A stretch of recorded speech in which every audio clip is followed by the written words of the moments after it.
Bonjour et bienvenue dans cette vidéo présentée donc par la cartographie des talents pédagogiques. Alors une fois n'est pas coutume, je n'ai pas tout de suite enregistré le début de webinaire, donc il manque 30 petites secondes, donc je vous rassure, hein, vous avez quasiment l'intégralité pour le coup de ce webinaire. Mais voilà, c'est simplement 30 secondes manquantes et j'en profite là dans cette vidéo pour vous faire une petite présentation d'ailleurs juste rapidement de la cartographie des talents pédagogiques qui propose donc cet événement. Donc c'est un site que vous pourrez retrouver sur cartotalent.fr et c'est un collectif pour le coup qui rassemble à la fois des enseignants du supérieur mais également des conseillers pédagogiques ou encore des ingénieurs pédagogiques. Donc voilà, tout ce petit monde échange sur leurs pratiques, etc. J'organise donc régulièrement en tant qu'animateur de la cartographie, donc moi c'est Julien Maurice, j'organise des événements comme ça qui permettent de valoriser des pratiques pédagogiques, que ce soit encore une fois émanant d'enseignants ou bien d'ingénieurs ou de conseillers pédagogiques.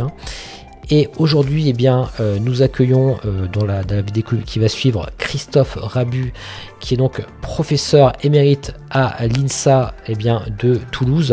Alors c'est une personne qui a beaucoup d'expérience en pédagogie, vous allez voir, c'est vraiment passionnant. Alors sa thématique, c'est donc une pédagogie collaborative adaptée aux contraintes sanitaires. Il va proposer comme ça beaucoup de techniques, beaucoup de petits hacks qui vont vous permettre, ça va vous inspirer, on va dire, pour faire coopérer vos étudiants. Vous allez voir, c'est vraiment très original et ça ressort un petit peu, je trouve, de ce qu'on a l'habitude d'entendre. C'est vraiment, je vous laisse découvrir par vous-même, évidemment. Juste pour information, vous allez pouvoir retrouver toutes les vidéos proposées par la cartographie des talents pédagogiques sur une chaîne YouTube ici. Donc voilà, c'est tout simplement, vous tapez la cartographie des talents pédagogiques, vous allez retrouver ça très facilement. Et puis quant à moi, je vous laisse tout de suite en compagnie de Christophe. Voilà, on embraye tout de suite sur le webinaire. Excellent webinaire à vous et à très vite. Juste que vous avez vu plus ou moins. Avec le distanciel intégral dès le début de l'enseignement, dans certains cas, c'est des choses qui arrivent. Et vous vous dites, ah tiens, bonjour Laurent. Bonjour Laurent, je suis content de te voir. J'espère que tu vas bien. Aurélie, je vois que tu es contente d'être ici. Voilà. Etc. Et si vous passez 2 minutes, 3 minutes, au début de votre enseignement ou avant votre enseignement, à passer comme ça en mode galerie avec vos étudiants ou à dire à vos étudiants de passer en mode galerie en vous attendant et voilà, de discuter un petit peu ensemble collectivement, même si c'est juste pour se dire bonjour, ça rend de fait votre cours plus convivial et j'allais presque dire plus présent. C'est vraiment une petite astuce j'allais dire de rien du tout, mais quelquefois ces petites astuces-là sont porteuses d'un message que vous vous adressez à toute la classe, à tous les étudiants qui sont là, et pas simplement à discourir sur une matière qui est la vôtre et que vous voudriez que les autres vous écoutent sans savoir même si vous écoutent. Donc, je pense que ça, pour moi, c'est un point assez important. Je vous engage à faire ça et on va maintenant passer, si j'allais dire, aux choses sérieuses. Normalement, vous devez avoir le partage d'écran ici, j'imagine. Oui, c'est bon, ça fonctionne. Bon, d'accord. Je vais regarder si je peux rester. Oui, si je peux. Ah non, c'est la grille vidéo. Bon, tout va bien. Non, je regardais si en même temps je pouvais avoir tout le monde en face de moi. Là, j'en ai que une colonne perso, comme vous, je pense, mais je pensais que sur mon second écran, je pouvais avoir tout le monde. Bien. Alors, après ce titre rapide, de toute façon, peu importe. Voilà. Clairement, on a besoin d'une pédagogie qui puisse s'adapter aux contraintes sanitaires évolutives.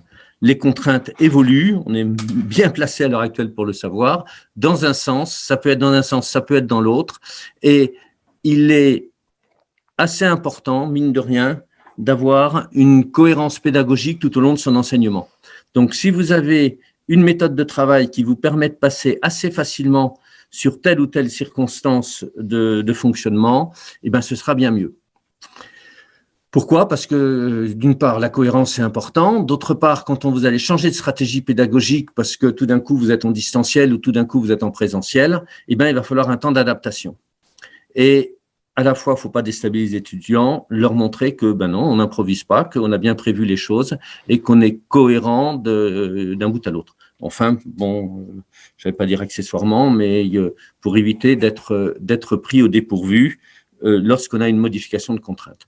Donc ça, c'est le premier élément qui est en quelque sorte le titre, la seconde partie du titre. Et la première partie du titre, c'est nécessité d'une pédagogie collaborative. On a, dans notre culture, quelquefois tendance à considérer qu'on a en face de nous 30, 300, je ne sais pas, étudiants isolés les uns aux autres. On ne parle pas en classe. C'est un principe de base qu'on a toujours eu. Silence, c'est moi qui parle, ou silence, c'est moi qui dirige tout. Ou de toute façon, même en TD, vous ne devez pas parler avec vos voisins parce que sinon, ça va être trop facile. Vous allez croire que vous savez faire l'exo alors que vous ne savez pas le faire.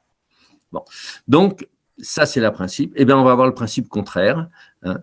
Et le collaboratif, premièrement, il faut que les étudiants ressentent de faire partie d'un groupe. On n'est pas seul, ensemble on est plus fort. C'est des mots qu'on a entendus à la fin du confinement l'an dernier, que certains enseignants ont entendus. Sans parler pour des étudiants qui sont tout seuls, soit loin de tout, soit enfermés dans un studio étudiant. Ça ne peut que contribuer à rompre le risque d'isolement ou d'affaiblir le risque d'isolement et de rompre la sensation de solitude. Donc, pour moi, une pédagogie, qu'elle soit toute ou partie en distanciel, on va voir même asynchrone ou synchrone, doit faire en sorte que la dimension du groupe soit visible, palpable, ressentie par chacun. Et organisée par nous-mêmes. Il ne s'agit pas de dire aux étudiants « Oh ben, vous avez qu'à vous retrouver entre copains pour travailler ». Il faut que notre pédagogie soit basée sur le fait que les étudiants travaillent ensemble. Excusez-moi pour le « il faut ». Disons, ça me paraît bien préférable à beaucoup de points de vue. Je sais que tout le monde ne le fait pas de toute façon, mais moi, ça paraît important. Alors, principe d'une pédagogie collaborative. J'essaye de travailler en rythme ternaire. Hein, donc, pour moi, il faut que le travail soit organisé, guidé et essentiellement en ce que j'appelle en équipe de 4. C'est ce que d'autres appellent les petits groupes ou les groupes. Alors, je préfère employer équipe et groupe quand c'est des groupes de TD, etc. Comme ça, on distingue bien le vocabulaire. L'expérience du printemps dernier et l'expérience récente d'un certain nombre d'enseignants montrent que ça marche bien, même en distanciel. Des groupes de 3 ou 4 en distanciel marchent assez bien. L'expérience montre que, par contre, des projets de 6 étudiants, voire 8 étudiants en projet, c'est-à-dire de travail pas bien cadré, les étudiants trouvent que ça n'a pas été efficace. Tout ce qui fait du partage des tâches, ça avance pas beaucoup d'être du point de vue pédagogique. C'est pas forcément, en distanciel en tout cas, c'est pas forcément génial. Vous faites de la recherche, la plupart d'entre vous, je pense. Quand vous faites une réunion de travail en équipe, ça n'a de sens que si vous avez travaillé et avancé précédemment. Et de la même façon, le travail en équipe est beaucoup plus efficace s'il est précédé d'un travail individuel. Pour moi, c'est même indispensable, sinon les étudiants, un petit peu comme je vous disais tout à l'heure, ont tendance à croire qu'ils savent faire un exo alors qu'en fait, le point déclencheur a été déclenché par un copain qui a dit « Oh, mais on n'a qu'à s'y prendre comme ça ». Et il faut que ce point déclencheur, ce soit vous que vous l'ayez pensé ou que vous ayez remarqué que vous coinciez dessus pour qu'à ce moment-là, votre équipe vous débloque. Alors, une possibilité, c'est celle que je pratique, il y en a sans doute d'autres, c'est que le travail en équipe consiste à chercher à résoudre les difficultés qu'on a rencontrées individuellement. Donc là, on va voir plus précisément ce qu'il en est en TD, puis en cours, puisqu'on va faire les cours aussi de cette façon-là. Là-dedans, vous allez dire, si les étudiants travaillent tout seuls, c'est très bien. Pas seulement. Le rôle d'enseignant, il est multiple. Concevoir les ressources, motiver les étudiants. Alors, répondre aux questions des équipes, les aider, les débloquer, là, on va voir un petit peu les choses, et leur apporter du recul, structurer, synthétiser les acquis. Parce que le fait d'être tout le temps le nez dans le guidon, ça ne permet pas bien de prendre des décisions par derrière. Donc, il faut, dans un enseignement, qu'il y ait des moments où on dise « Ah ben voilà ce qu'on a fait, ah ben tiens, ça se rapporte de telle chose dans telle autre matière, ou voilà ce qui est important dans tout ce qu'on a fait récemment, etc. » Donc, apporter du recul, et ça, de fait, on dit souvent que c'est aux étudiants de le faire par eux-mêmes. Moi, je crois que c'est une erreur. C'est pas si facile que ça. Et ce n'est pas mâcher le travail aux étudiants que de leur montrer les points importants. À tel point, comme ce n'est pas dans mes transparents qui suivent, je profite de le lire maintenant, que moi, dans mes polycopiés, à la fin de chaque chapitre, j'avais « À la fin de ce chapitre, vous devez avoir compris, savoir faire, savoir expliquer. » Par exemple, enfin bon. Et ça, c'est un élément d'incitation à l'auto-évaluation, à la réflexivité et à l'esprit de synthèse. Donc, ce sont des choses qui sont importantes, qui ne sont pas seulement valables pour la pédagogie collaborative, mais qui sont peut-être plus importantes sur le collaboratif, parce qu'en collaboratif, les étudiants sont quand même le nez dans le guidon. Donc, les TDP collaboratifs, vous voyez que j'ai pompeusement inventé un sigle, les travaux dirigés collaboratifs, TDC. Première étape, première approche, en travail personnel, de toute façon distanciel asynchrone, même si on est en présentiel. Pour la prochaine séance, vous devez tenter de résoudre tel et tel exercice. Résoudre, tenter de résoudre, etc. Étape 2, ça se fait, moi je l'ai fait pendant des années en présentiel. Donc, je n'enseigne plus à l'heure actuelle, hein, donc je suis un petit peu gêné pour faire la leçon, mais je partage quand même une certaine expérience et puis des discussions avec les collègues en distanciel qui disent les choses. Donc, en séance, discussion en équipe de 4 sur ce qui a été résolu, non résolu. Confrontation des résultats, méthode de résolution, tentative de résoudre et discussion éventuelle sur la méthode de résolution. Évidemment, quand une équipe bloque ou quand une équipe a fait l'exo et éprouve le besoin, ce qui est fort naturel et fort bien, est-ce que c'est juste? Est-ce que j'ai bien fait? Eps, monsieur, est-ce que vous validez? Il vous faut 10 secondes pour regarder comment ils s'y sont faits sur leur feuille de papier. Ça, c'est quand on est en présentiel. Hein. Sinon, effectivement, il y a un peu de difficulté pour présenter ce qui a été fait, sauf s'il y a des choses qui sont faites directement sur écran ou autre, mais on arrive à valider assez rapidement et très rapidement. Et bien sûr, donc, on aide les équipes. Une petite phrase là qui est plus exigeante qu'il ne paraît, question émanant explicitement de l'équipe. C'est-à-dire, il ne faut pas que ce soit un étudiant de l'équipe qui est tout seul et qui, soit parce qu'il est introverti, soit parce qu'il va plus vite ou moins vite que le groupe et qui dit « Monsieur, j'ai une question à vous poser » ou « Madame, j'ai une question à vous poser ». Ça ne marche pas, il faut l'éviter. J'ai toujours eu envie, quand on était en présentiel, de demander que la question soit posée par écrit pour qu'il soit obligé de faire attention comment il formule la question et pour que ce soit effectivement une question d'équipe. Je ne l'ai jamais fait en présentiel parce que j'ai toujours préféré la spontanéité à la rigueur de l'expression immédiate. On est là pour les aider, pas pour être complètement exigeant. D'un autre côté, justement, en distanciel, et surtout s'il y a de l'asynchrone, on peut poser des questions par écrit et l'enseignant pourra y répondre de différentes façons pour avoir. Pour moi, il faut faire des questions, des corrections essentiellement conceptuelles, c'est-à-dire que rentrer, pour moi qui fais des maths, dans le détail des calculs, alors on va dire dans le détail de la façon de travailler, de l'expression, enfin dans ce qui correspond à détail. Ils savent faire. Pour nous, les maths, ils savent très bien que quand on passe de droite à gauche du signe égal, il faut changer de signe, ce qui n'empêche pas qu'on ne le fait pas tout le temps, et nous pareil. Mais théoriquement, ils savent faire, et ça apporte rien de le faire au tableau. Ce qui apporte, faire au tableau, c'est de dire, ça c'est important, on s'y prend de telle façon parce qu'on voit qu'avec un petit peu de réflexion mentale, on voit que le problème va se simplifier si on s'y prend de telle façon, ou si on pose tel genre d'inconnu ou tel genre de problématique. Donc ça, les points clés, pourquoi j'ai posé cet exercice ou pourquoi j'ai fait faire ça, c'est tout à fait important. Alors, je rajoute en travail personnel, il faut insister un peu pour qu'il soit capable, avec du recul, de relire ce qui a été fait en équipe, de relire les points clés et de se faire là aussi une auto-évaluation par rapport à ça. Donc voilà l'essentiel du TD collaboratif. Vous allez me dire, là, on est en TD collaboratif, je suis pleine salle. Hein.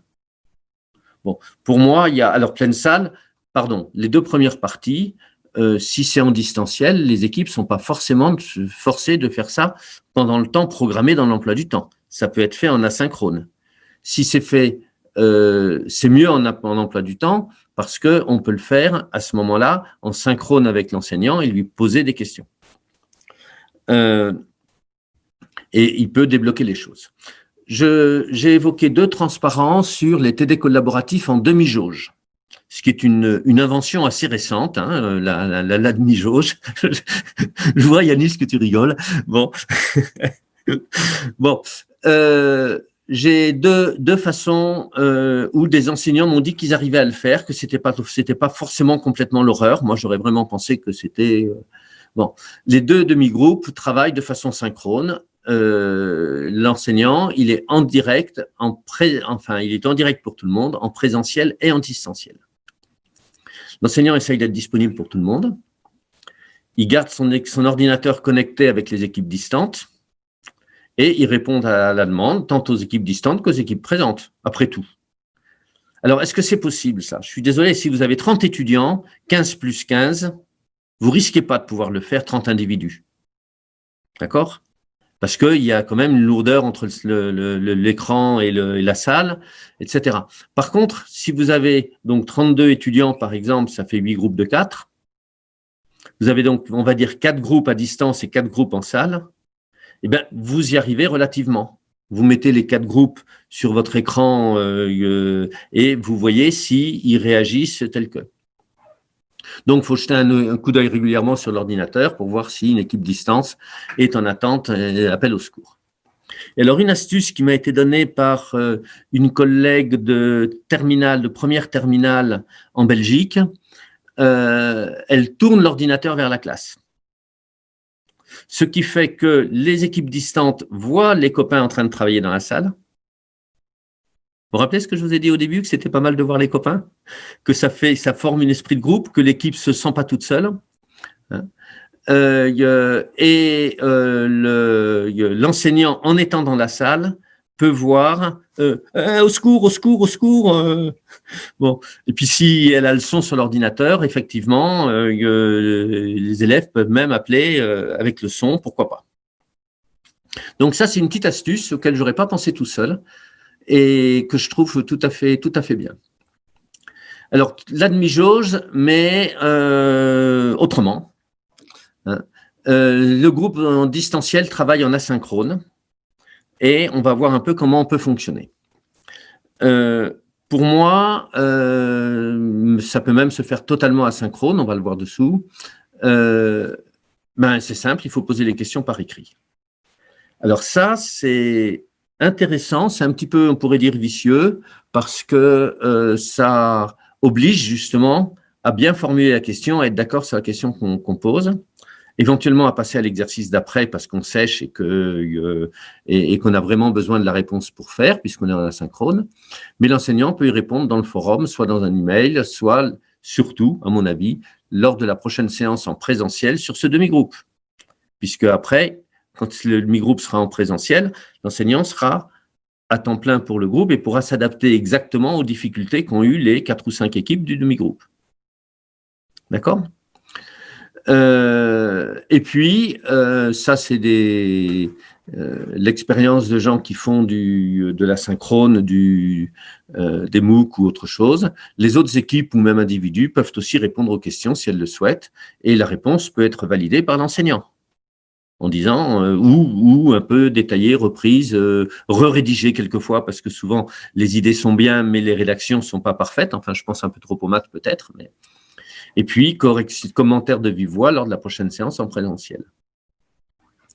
Bien sûr, les TD collaboratifs asynchrones, les équipes travaillent quand elles le veulent. L'intervention d'enseignants peut être soit en présentiel, soit en distanciel synchrone, ou en distanciel asynchrone. J'allais dire, pas de problème. Disons que ce sont des modes de fonctionnement qui sont possibles et qui ont pédagogiquement tout à fait leur sens. En particulier, la nécessité de passer à l'écrit a son intérêt pédagogique. Et oui, ça marche. Ça marche parce que j'anticipe une question que vous ne pourrez donc pas me poser de la même façon tout à l'heure. Mais attendez, moi, mes étudiants, je leur dis de faire des exos à l'avance avant le TD, mais ils ne le font pas. Ben, évidemment, ils ne le font pas. Ils savent que vous allez corriger intégralement le TD au tableau. Pourquoi je ferai le TD si, de toute façon, en étant passif et tranquille au tableau, je pourrais voir ce qui s'est passé et je prendrai des notes, je les aurai, j'attacherai de m'en rappeler au niveau de l'examen et tout sera bien. Bon, vous savez très bien que c'est tout faux. Mais les étudiants font ce qu'ils croient être leur intérêt. Et là, ils comprennent très vite que c'est l'intérêt. Ils peuvent compter sur leurs camarades. En équipe, ils approfondissent les points difficiles. Ils apprécient de travailler entre étudiants, ils ne perdent pas de temps et ils apprécient l'aide personnelle des enseignants. Je dis souvent qu'ils perçoivent que l'enseignant est là pour les aider à apprendre, à travailler, et non pas pour leur faire engranger des notions ou preuve d'une autorité arbitraire ou n'importe quoi qui sont quelquefois ressenties. Bon, peut-être plus dans le secondaire que dans le supérieur. Mais... Et ça, bon, je le valide complètement. 10 ans d'expérience en présentiel, y compris avec les cours collaboratifs, vous allez voir. Expérience positive de collègues en distanciel. Et l'expérience des classes inversées non collaboratives pour tout ce qui est, j'allais dire, asynchrone, aide à distance, etc. Donc, l'ensemble fait que je suis très, j'allais dire sûr de moi, excusez-moi, je n'aime pas être sûr de moi dans la vie, mais que ça peut marcher. Après, il faut un peu de pratique, il faut un peu d'expérience, c'est évident. Les cours, collaboratifs aussi. Si on est avec des groupes de taille TD, des groupes d'une trentaine, ce que j'appelle les tailles TD, 25, 30, un collègue dit 36, 9 équipes, bon, pourquoi pas. Mais il ne faut pas trop dépasser ça. Travail personnel, ce qui remplace le cours magistral, qui remplace la transmission de l'information. Pour la prochaine séance, vous devez travailler de la page temps à la page temps de tel document. Je pense document écrit, on va voir pourquoi, mais ça peut être de la minute temps à la minute temps de telle vidéo ou telle et telle micro-vidéo. Ensuite, étape 2, on est dans le schéma des TD là. Résolution, approfondissement, présentiel, distanciel, voire demi-jauge, en séance, discussion en équipe sur 4 sur ce qui a été compris, pas compris. Vous voyez que je consacre une séance au cours. S'il ne s'agit pas de dire, vous travaillez le cours à la maison, puis on fera les exos en salle, comme c'est ce que signifie au départ, en tout cas, la notion de classe inversée. Alors, ce n'est pas toujours ce que comprennent toujours les gens, mais en tout cas, c'est pour ça que je dis beaucoup collaboratif et un peu classe inversée pour évoquer ce phénomène-là. Donc, même genre de schéma, et puis prise de recul et analyse conceptuelle par des cours de synthèse et de structuration qu'on voit tout de suite. Vous avez vu que je n'ai pas parlé de correction détaillée en TD, des exercices, mais oui, j'ai oublié de vous dire, bon, vous l'avez compris que je suis enseignant de maths, et analyse numérique, et donc j'ai un type d'exo peut-être particulier, de travaux dirigés particuliers, mais pas si particulier que ça dans notre monde. Bon. Mais je pense que ça reste valable sur l'ensemble des choses. Il faut structurer les connaissances acquises en travail personnel et en équipe. Sinon, elles sont disparates. L'exemple que je prends, c'est quand je fais du vélo, ou attendez, même quand je marche en montagne, c'est encore plus vrai. Moi, j'aime bien marcher en montagne. Je regarde un peu où je mets les pieds souvent. pas tout à fait tout le temps, mais sur les sentiers, il y a quand même intérêt à regarder où on met les pieds. Si on veut pas, allez, j'allais dire, se tromper de signe en changeant de signe de côté de signe égal, il faut quand même faire attention à les détails des choses. Mais de temps en temps, je m'arrête et je regarde le paysage. J'aime bien regarder les beaux paysages en montagne. J'aime bien regarder les beaux paysages en sciences et faire les rapprochements entre les matières, etc. Et donc, les cours de synthèse-structuration, c'est ça leur but, c'est donner de la consistance, la structure aux notions qu'on a étudiées, rappeler les points clés. En général, si c'est un polycopié, on les a bien mis en valeur, et donner du recul par rapport à leur travail, compléter éventuellement, quelquefois reprendre les points qui ont été difficiles à plusieurs équipes et qu'il est intéressant de remettre en valeur. C'est très rarement pour reprendre ce qui a été étudié, reprendre en détail ce qui a été étudié. C'est même pas non plus pour vraiment répondre aux questions, c'est peut-être pour reprendre les thèmes de certaines questions, ça c'est vrai, mais c'est plutôt pas trop pour répondre aux questions. Tout est une question de s'adapter. Donc, on s'appuie sur des choses que les étudiants connaissent, ont travaillé, ce qui fait qu'ils ne sont pas complètement largués au bout d'un quart d'heure où on a avancé en cours, etc., et où le train est passé, et puis ils n'arrivent pas à rattraper le train. On interpelle les étudiants sur ce qu'ils savent, et cela les intéresse, ils retiennent ce qu'on leur dit, et c'est bien plus efficace que de leur montrer ce que j'appelle la beauté de la science, et ce que j'ai fait pendant des années lors de ce que j'appelle les cours préalables, qu'on appelait les cours magistraux. Voilà, donc ça, c'est une étape qui est quand même importante, qu'il est nécessaire de faire de temps en temps, et c'est un cours extrêmement agréable à faire. Pas facile, mais extrêmement agréable parce que, justement, on n'est pas noyé à cause de la technique. Les amphis. Parce que vous allez me dire, les cours, c'est bien beau, mais quand on est en amphi, c'est pas tout si difficile. Eh bien, ça se rapproche, on arrive à faire un mix qui est pas mal. Ceci est fait en particulier par Dominique Basse à l'Université de Lyon 1 en biologie première année. Pour dire que c'est pas moi qui l'ai inventé et que je trouve que c'est très bien comme ça. Première approche, vous allez venir en amphi, mais vous devez avoir travaillé de la page temps à la page temps du document. Deuxième approche, début de l'amphi, vous discutez avec vos voisins sur ce qui a été étudié, sur ce qu'il en est. Vous confrontez difficultés, vous essayez de résoudre en équipe les difficultés et vous envoyez ce que vous voulez envoyer à l'enseignant qui est devant au bout de l'amphi ou qui est à distance selon le nombre d'éléments. Soit vous lui posez une question classique, soit vous rédigez une question à poser à tout le groupe, les 30 ou les 300 élèves ou peu importe, pour voir s'ils ont compris. Là, on est en plein dans le peer instruction, sauf que les questions sont suggérées par les étudiants à l'enseignant. Ce qui fait que les étudiants ont l'impression d'agir sur le cours. Je suis un peu hypocrite. Non pas en disant qu'ils ont l'impression, mais justement, ce n'est qu'une impression. Parce que l'enseignant, il va choisir les questions qui sont bien révélatrices des difficultés, des problèmes, de ce qui l'intéresse de parler. Hein, on est bien d'accord. Hein? Bon, plus ou moins, enfin, il est maître de choisir les questions, ça c'est clair.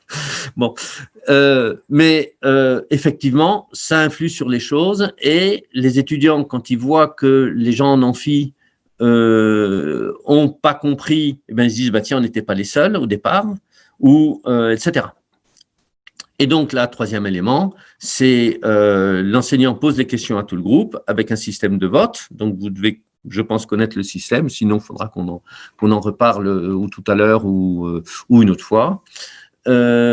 Discussion selon le résultat des votes, discussion éventuelle en équipe et revote et explication complément par l'enseignant. Donc là, vous voyez, on a un système qui sera plus pratique en présentiel, qui est possible en distanciel, évidemment de préférence en synchrone, hein, mais bon, l'asynchrone, c'est forcément de l'inconfortable. Hein. Ça, là, moi, j'ai du mal comme enseignant à me dire que je travaille en asynchrone et j'ai eu beaucoup de mal à essayer. J'ai essayé de faire quelques MOOC, mais j'ai eu beaucoup de mal.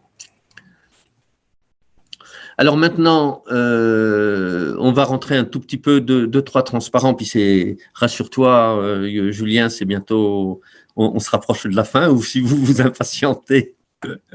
Ça, c'est le coup classique de l'orateur pour que, le président de séance ne le coupe pas, tu vois. Il lui dit non, mais t'en fais pas, j'ai encore un ou deux transparents, puis il y en a quatre. Hein, tu connais la manip.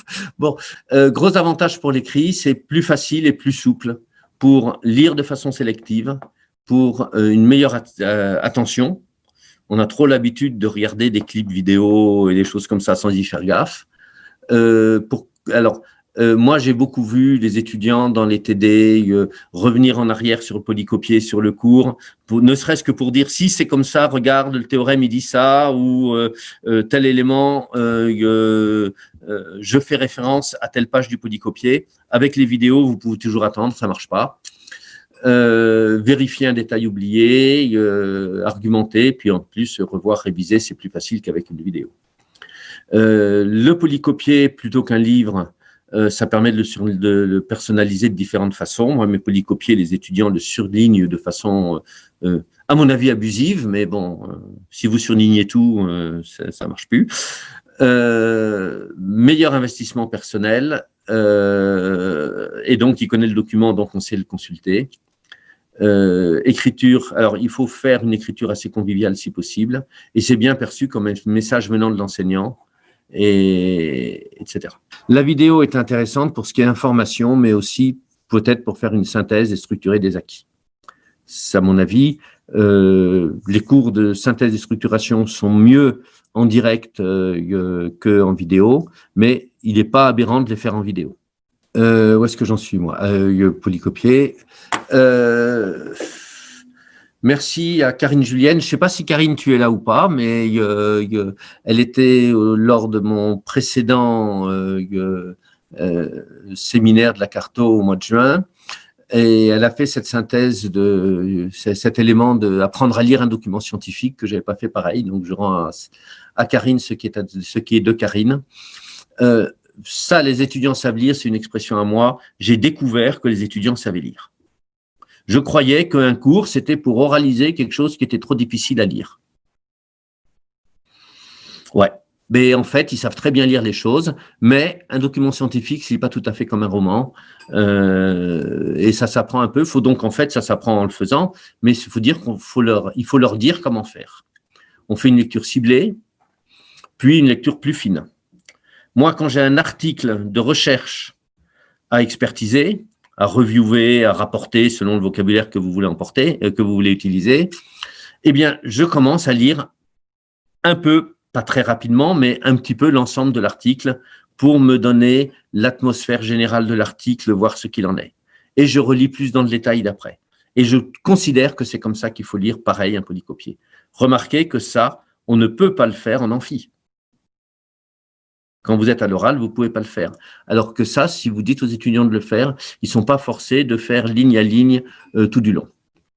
On revient souvent en arrière, on voit les détails et puis on cherche à résoudre les problèmes.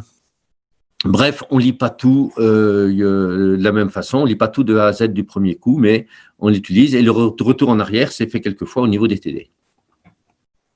Alors, un transparent de conclusion et un transparent de bilan. En conclusion, la pédagogie, c'est aussi l'art de s'adapter à ses interlocuteurs. Ça, quand même, on le sait. Il faut s'adapter aux étudiants un minimum, plutôt un maximum, aux contraintes matérielles et à la matière qu'on enseigne. Bon, ça, c'est moi qui ai inventé cette aussi de la pédagogie. Et en guise de bilan, je vous cite cette phrase d'une collègue avec qui je suis en discussion courrier électronique, une collègue allemande, que je vous laisse lire, où le contexte, je l'ai rencontré à un congrès de recherche fin février l'an dernier, donc juste à temps avant d'être confiné. Et on a parlé pédagogie, c'est une jeune maître de conf. Et elle était intéressée, il y avait de la réticence sur l'enseignant. En Allemagne, il y a une bonne hiérarchie entre les professeurs d'amphi et les profs de TD. Hein.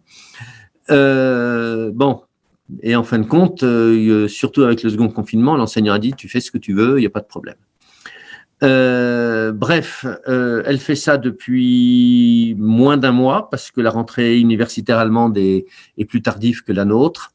Et ça se termine par « je suis réellement contente que ça marche si bien ».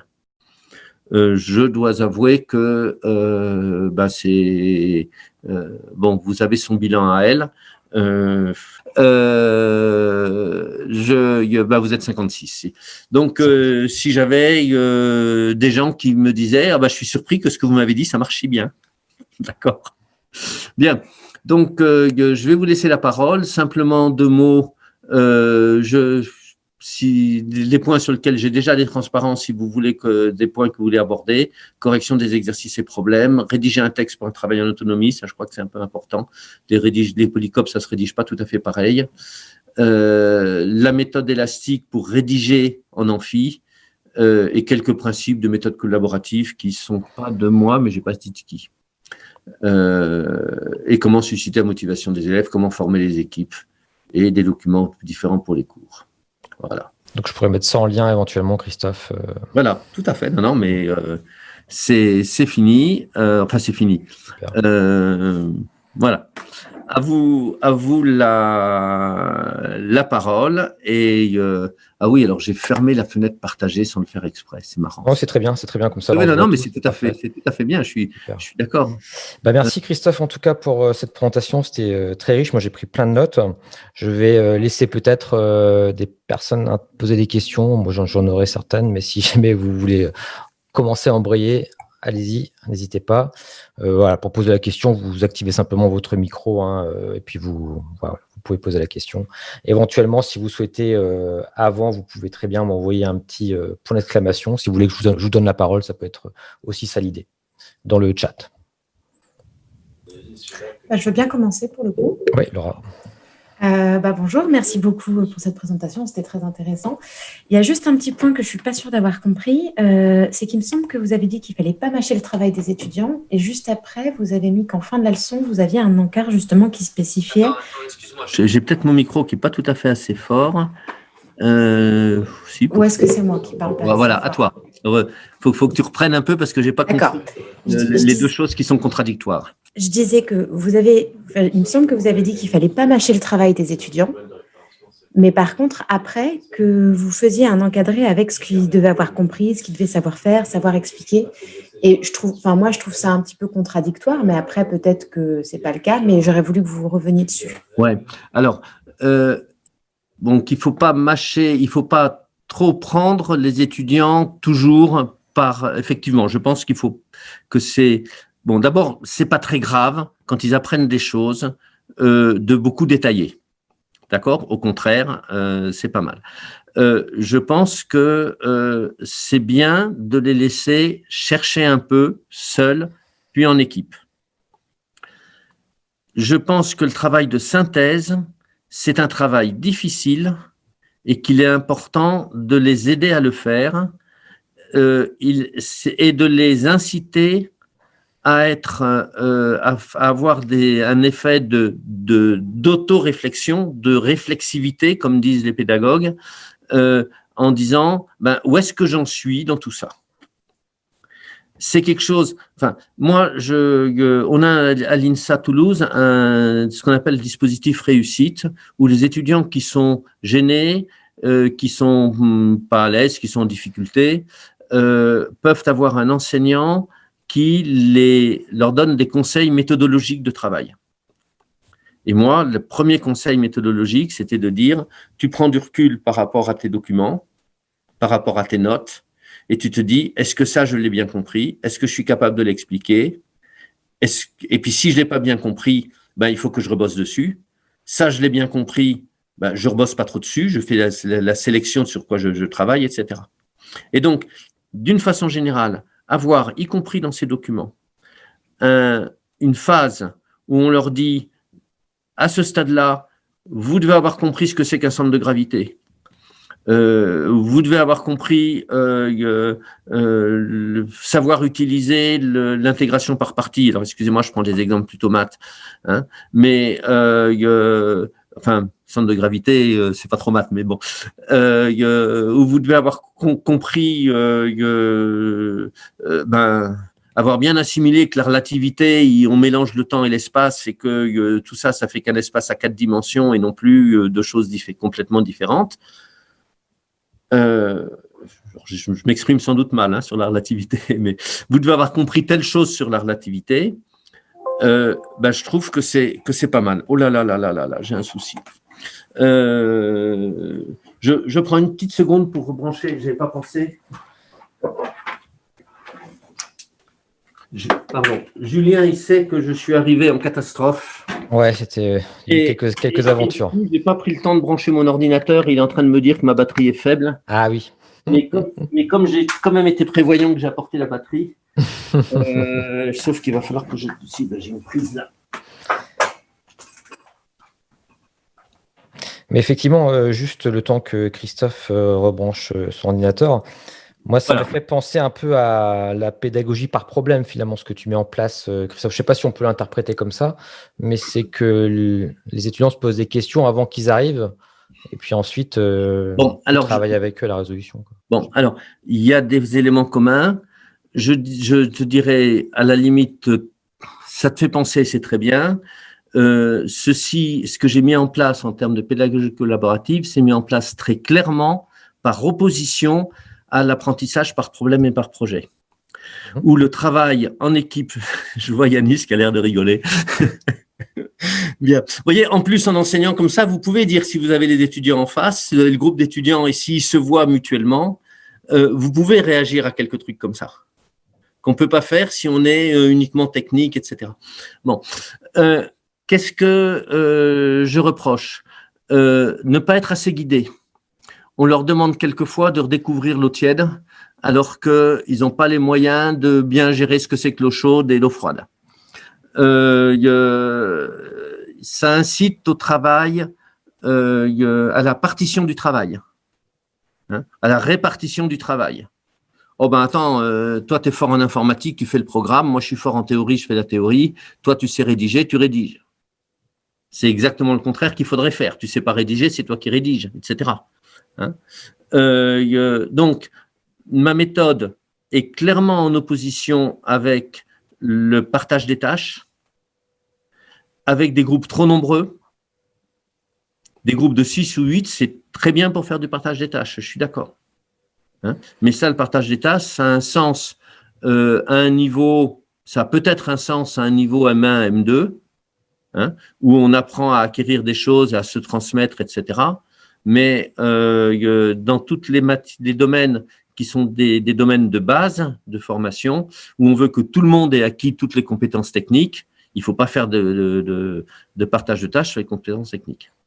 J'avais juste une intervention peut-être de Malvina. Alors, il y aura Malvina et Yanis juste après. Malvina Vieux, si tu veux prendre la parole. Oui, bonjour. C'était juste pour rebondir sur la question de Laura, justement sur l'opposition entre ne pas mâcher le travail et proposer une synthèse. Et je suis tombée récemment sur un article sur les fiches de mémorisation. C'est un principe issu des sciences cognitives qui propose de faire une fiche en fait pour les étudiants. Donc, avec d'un côté des questions qui sont rédigées par l'enseignant, par exemple, citer les 3 principes fondamentaux vus lors de cette séance, et puis à côté, une case où l'étudiant peut compléter la réponse à cette question. Et dans l'article que je lisais, il était proposé de faire ce travail de synthèse avec l'étudiant. Donc, il y a soit la possibilité de donner la fiche et puis l'étudiant complète au fur et à mesure de son côté, ou bien de prendre un temps pendant le cours pour compléter avec eux. Oui, alors, pardon, excuse-moi, tu as fini là ou Oui. Alors, je réagis en disant, bon, c'est une méthode que je ne connaissais pas, que je trouve très intéressante. Je le ferai simplement avec un détail important.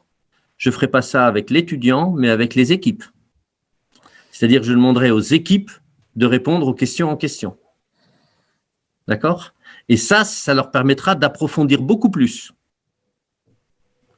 Vous voyez la différence? Et là, il n'y a presque pas besoin de l'enseignant. L'enseignant, il peut pratiquement, ça peut très bien se faire en taille TD ou par exemple, et l'enseignant, il peut très bien simplement valider. Oui, je suis d'accord avec votre réponse. D'accord. Mais je trouve ça très intéressant comme approche, Ouais. bien que je me méfie beaucoup du vocabulaire fiche, où les étudiants, là c'est pareil, c'est le dispositif réussite qui m'a fait me rendre compte de ça, disent « Oh ben, je mets les formules dans les fiches ». Ben oui, mais les formules, il vaut mieux mettre les remarques de l'enseignant dans ses fiches que les formules, parce qu'il y a souvent plus d'importance là-dessus. Enfin bon. Merci Malvina pour ta question, effectivement Ouais, c'est merci super bien. intéressant. J'avais deux questions et puis après on va conclure après tranquillement, mais on va prendre le temps pour ces deux questions-là. Il y avait Yanis Karamanov donc, qui voulait intervenir. Juste, je vais faire vite parce qu'on peut parler des heures autour de ça. Christophe, si on fait vraiment des séquences d'apprentissage par problème dans les règles de l'art, c'est-à-dire demander aux étudiants de réfléchir sur une situation problème, proposer leur idée autour de ça, faire le tour des tables, ça se fait avec 8-10 personnes, hein, Oui. 10 étudiants, cette activité-là. À la fin de la première séance, on fixe très clairement quels sont les objectifs, les cibles d'apprentissage. Le travail s'est fait à titre individuel par la suite. L'objectif de ces activités-là, c'est de faire des apprentissages sur un plan qu'on a établi tous ensemble. C'est pas faire n'importe comment. Ce qui fait que quand on revient 15 jours plus tard, par exemple, pour conclure, tous les étudiants ont dû faire individuellement le travail. Il n'y a aucun travail d'équipe autre que d'échanger lors du retour et de faire de sorte que tout le monde s'exprime, que tout le monde explique tout ce qu'il a appris. Et c'est plus un moyen, avec cette activité-là, de faire des apprentissages que de contribuer aux apprentissages des autres. Bien sûr, indirectement, on fait aussi ça. D'accord? Donc, mais on va revenir à une autre occasion pour parler de ça, parce qu'il y a deux façons, deux approches différentes. Et quand on fait celle qui est faite avec nos collègues de Louvain ou de Sherbrooke, il n'y a pas tous ces problèmes-là. Enfin, bon, là, alors Yanis, je rebondis, je me dis, est-ce qu'un carto, ça pourrait pas être intéressant pour toi, Yanis, éventuellement? Ouais. Non. Alors, en l'occurrence, tu fais référence à Louvain. Moi, il est clair que ce que j'ai participé, je crois que c'est en 2002, quelque chose comme ça, donc excusez-moi, mais à la formation, à l'apprentissage par problème et par projet de Louvain, et je collabore avec avec deux collègues de Louvain sur un certain nombre de choses encore maintenant. C'est clair. Projet, c'est différent, hein, d'accord. Ça, c'est autre chose. Oui, mais c'est clair que je suis beaucoup plus proche de la matière que ce qui est fait à Louvain et à Sherbrooke aussi, bien sûr. Il me semble aussi, un des avantages de tout ce que je vous ai dit, c'est que ça ne remet pas complètement en cause tout ce que vous avez fait. La structure de votre enseignement, le cadencement temporel, etc., reste un peu le même, ce qui fait que c'est plus facile de passer à ceci que l'apprentissage par projet qui en plus doit se faire sur promotion entière, etc. Alors que là, vous pouvez le faire. Il peut y avoir un groupe qui marche en TD de façon traditionnelle et un autre qui marche de façon collaborative. Alors pour le cours, c'est un peu différent, mais voilà. Alors, merci beaucoup. On va prendre une dernière question. Merci Et après, juste pour information, donc je vais respecter le deal, c'est-à-dire terminer à l'heure. Mais pour ceux qui souhaiteront, on fera ce que j'appelle maintenant l'after show, pour ceux qui veulent rester, prendre un café tranquillement, discuter de tout ce qu'on veut, hein, peu importe. Mais voilà, mais simplement pour conclure, on va prendre une dernière question et puis après, on conclura tranquillement. Alors, c'est Sidonie qui voulait poser Sidonie qui voulait poser une question. Oui, merci. Je disais, ma question porte sur les TD collaboratifs. Je veux savoir comment ça va se faire un TD en présentiel et puis en même temps à distance. Comment cela peut se faire? Je veux qu'on m'explique encore cette partie-là. Alors, à distanciel, je dirais, on a mettons 4 équipes et 4 équipes. Hein, ce qui fait 8 équipes, 8 x 4, 32, c'est un groupe de 32. Hein. L'enseignant les 4 équipes sont en Zoom sur l'écran. Tu vois. L'enseignant a donc son écran dans la salle. Et quand les équipes auront besoin de communiquer avec l'enseignant et l'enseignant avec l'équipe, il utilisera son ordinateur il faut que ce soit un micro proche comme tu as là, etc., pour qu'il ne soit pas obligé de parler comme je suis en train de parler parce que je ne suis pas bien équipé, parce que je suis équipé correctement, mais je n'ai pas tous les détails qu'on donne aux enseignants actifs là, à l'INSA. Bon. Et dans la salle, il passe derrière les étudiants dans la salle. Donc, ça suppose que les étudiants soient autorisés à travailler en groupe de 4, à faire un carré en groupe de 4. On n'a pas parlé un peu des dispositions des équipes, mais c'est vrai. Et donc, même quand ils travaillent au niveau d'une équipe, ça n'empêche pas de jeter un œil sur son ordinateur qui est sur le bureau un peu devant la salle pour voir s'il y a des étudiants qui sont en train de faire comme ça parce qu'ils sont désespérés que l'enseignant ne les regarde pas. Oui. Donc, c'est moins pratique, hein. Mais la demi-jauge ne sera jamais plus pratique que la jauge entière. Enfin, ça, c'est clair. Hein. Mais je te dis, j'ai au moins un prof qui travaille en TD, pas en cours. Parce que tout ce que je vous ai dit, à mon avis, c'est cohérent de faire cours et TD. Hein. Parce que le travail en équipe, ça s'apprend, la solidarité, ça s'apprend. Enfin, ça s'amplifie en la pratiquant. Mais il y en a qui n'osent pas passer en cours parce que il y a, en particulier dans le secondaire, il y a des autorités administratives qui sont pas toujours très favorables à certaines choses ou des parents qui sont pas. Enfin bon, peu importe, on n'est pas là. Mais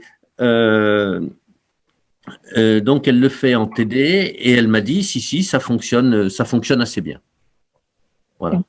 Bon, maintenant, moi perso, je t'ai fait que la première partie de